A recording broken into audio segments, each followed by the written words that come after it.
Okay, testimony muna. Testimony muna. So, yun.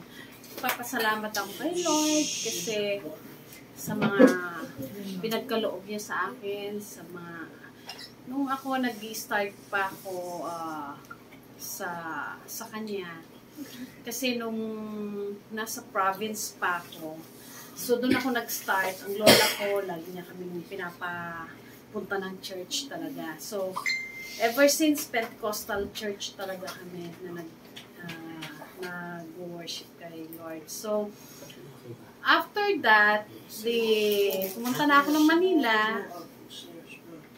Yung pag nasanay ka na pala sa church, yung tipong hinahanap mo na talaga, yung parang sa mind mo, lagi mo, parang nakukonsensya ka kapag hindi ka nag-church. Nagiging parte na siya. Oo, nagiging part na siya ng ano mo, ng routine mo sa buhay. So, yun nga po, nung napunta ako dito sa Manila, so hindi ko pa kilala si Wawi bilang asawa ko. Nagpunta ako dito sa Manila, nagtrabaho ako. Tapos, ang work ko po noon is sa distributor ng Unilab. So, ang hawak ko po ay mga gamot. So, yun. Siguro mga 5 years din ako nag-work doon. Pero wala kasi pakotse yung company dahil distributor nga lang ng Unilab. So, nung ako po ay, ang hawak ko mga drugstores, napakasipag ko noon. Sobrang sipag ko kasi naglalakad ako, kaya payat siguro ako noon kasi naglalakad ako, nilalakad ko lahat ng mga drugstores. Tapos, napunta ako ng Tondo, na ang daming nangyari, na nakawan ako, na na-slash yung bag ko, mga ganon. So, nung nandun na po ako sa Tondo,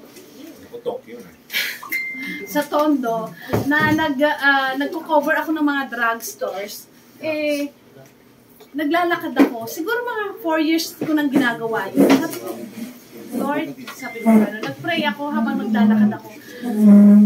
Ayoko na nang naglalakad. Sabi ko gano'n.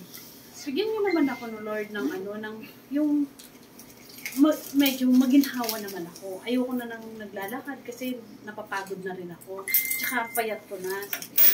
So, siguro dininig ni Lord yung kasi naging boyfriend ko si Wawi.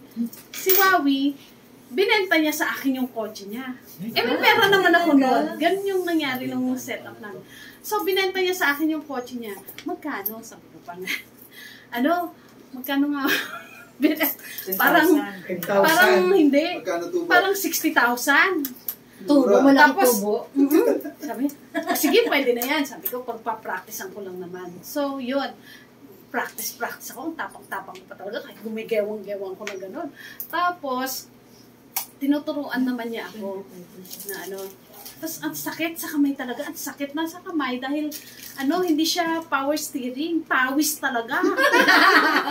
Pawis talaga. Kasi pumunta, pinagpapawis sa mga kilikili ko. Grabe naman. Tapos, nag-pray ulit ako, Lord, ayoko na nito. Nakakapagod naman ito, Lord. Bigyan niyo naman ako na mas masarap na gamitin ng sakyan. Please, Lord. Hindi naman ako namihingi ng talagang para sa akin, yung komportable ako. Pero, nakikita niyo naman yung effort ko, Lord, yung talagang after a year naman yon, hindi ko naman hiningi ulit. So, alam mo, napakabuti ng Diyos. Kasi, naglalakad ako sa may harapan ng PGH. Merong boss, may-ari ng company. Nakita niya ako, tapos, hinahire niya ako. Sabi niya, ang daming feedback sa'yo na maganda, ganyan-ganyan, masipag ka daw. So, yun. Hindi ko grinab yun, meron pang dumating na isa na multinational company. At yun ang grinab ko. Sabi ko kasi, Lord, sakto ba dito? Saan yung brand yun na ibibigay na kotse? Yun ang tinanong ko sa kanya. Bigyan niyo ako ng sign. Tapos, binigay nga niya yung sign. Eto, dito ka, sabi niya. Parang yun ang pagkakaano ko na parang ito ang sign mo dito. Pag nakita ko ulit yung boss na yon, yun ang gigrab ko. Kasi siya yung nakita ko, binigyan ka agad ako ng brand new na car. So, grabe, sabi ko gano'n, ano naman kaya hihingin ko kay Lord? Sabi ko after ng nito. So, yun na. Nagtuloy-tuloy na at napunta ako dito sa company na to na every 5 years pinapalitan yung kotse ko. And I thank God kasi for almost 20 years with the company, naka-4 na kotse ako. And aside from that, lahat covered nila lahat ang independence ko, pag-hospitalization, medical, lahat ng benefits. Tapos pag umalis ako, covered nila yung gasoline ko, covered nila yung meal allowance ko. So wala talaga akong lalabas. Yung sweldo ko intact. So napakabuti ng Diyos. So iyon nga po na hindi ako nawalan talaga kahit dumating yung lowest point of my life na yung tatay ko is nung time na yun ay hindi ko question yung mga kapatid ko na bakit si Papa dadalhin mo sa ganito private hospital ganyan. Bakit hindi sa public? Wala kaming itutulong yung mga kapatid ko. Hindi ko sila question. Ako nag-decide, although ako yung nasa middle ng magkakapatid, ako nasa gitna ako, sabi ko, dito ko ilalagay si Papa. So, habang kinokontra nila ako, doon ko pa rin nilalagay si Papa sa medyo maayos na hospital. At doon naman humabay yung buhay niya.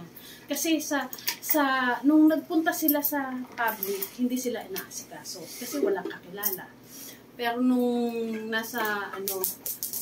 never kong hiningan din yung mga kapatid ko na magbigay kayo. Never akong nang hingi sa kanila. Kung may bibigay sila, magbigay sila. Kung wala, okay. And never ko rin silang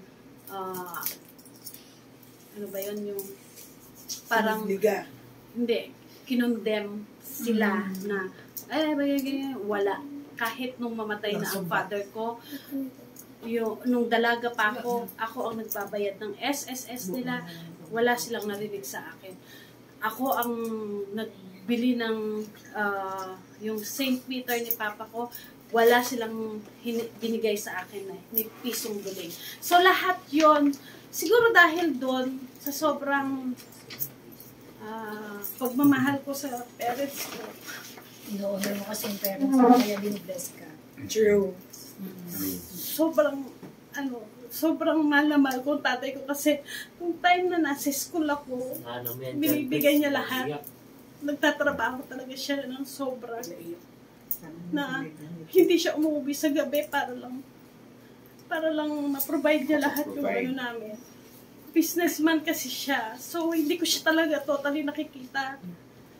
Halos very busy talaga siya. Kung darating siya mga alas 12 na ng gabi, aalis na naman siya ng umaga.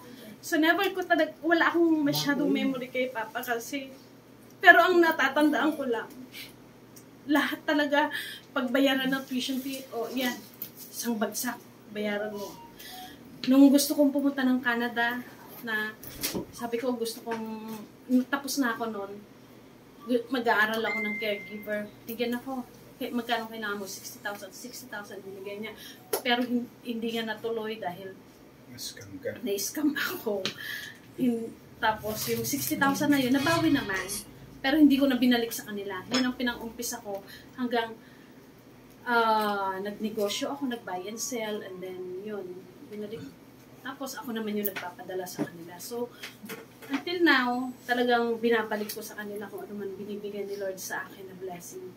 Talagang walang mintis yan, monthly, kahit yung mga pamangkin ko, kung kailangan pag-aralin ko, never ko sinumpat yun sa mga kapatid ko. Binibigyan kung kailangan nila, kasi nagda-nursing yung isa, tapos na yung dalawa. So, kung kailangan niya ng tuition fee, 20,000, binibigay ko talaga, pinapadala ko kaagad. Pati allowance monthly. So, lahat yun talagang, hindi ko alam kung saan ko pinukuha yun, pero God provides. Talagang, siya yung nagbibigay sa akin ng lakas. Kasi, minsan, ialok ko lang sa isang kliyente.